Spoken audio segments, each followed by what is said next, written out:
দৌলতদিয়ায় ফেরি থেকে বাস পড়ে যাওয়ার মর্মান্তিক ঘটনায় কুষ্টিয়ার 4 জনের মরদেহ স্বজনদের কাছে হস্তান্তর করা হয়েছে।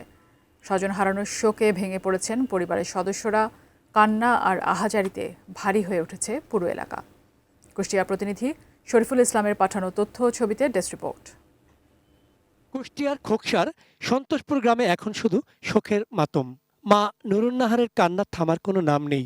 3 বছরের একমাত্র সন্তান ইসরাফিল, যে ছিল তার পৃথিবীর সবটুকু আলো, সে আজ নিথর।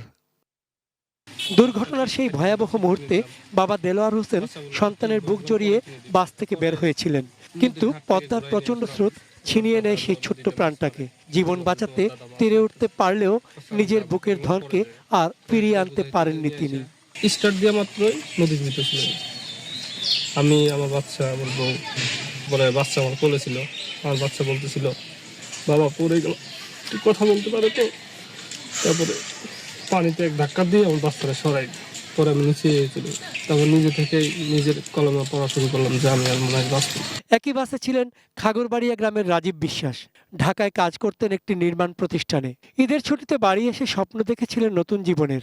বিয়ের কথা বলেছিলেন পরিবারকে, কিন্তু সেই স্বপ্ন আর পূরণ হলো না।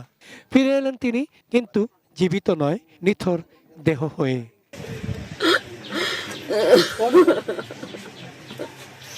এই মর্মান্তিক দুর্ঘটনায় প্রাণ গেছে আরও এক কিশোরীর, সমসপুর গ্রামের 13 বছরের আয়েশা সিদ্দিকা। অল্পের জন্য বেঁচে গেছেন তার বাবা গিয়াসউদ্দিন।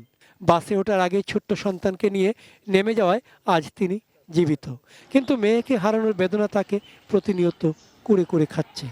না পাই তখন আমরা একটু হতাশ হয়ে পড়ি। তখন আমাদের 2:30টার পরে আমাদের কাছে ফোন আসে যে না, আমাদের নাস্তিক লাশটা পাওয়া গেছে। তখন আমরা আল্লাহর কাছে শুকরিয়া আদায় করি যে আল্লাহ, লাশটা তো পেয়েছি, আর কিছু দরকার নেই।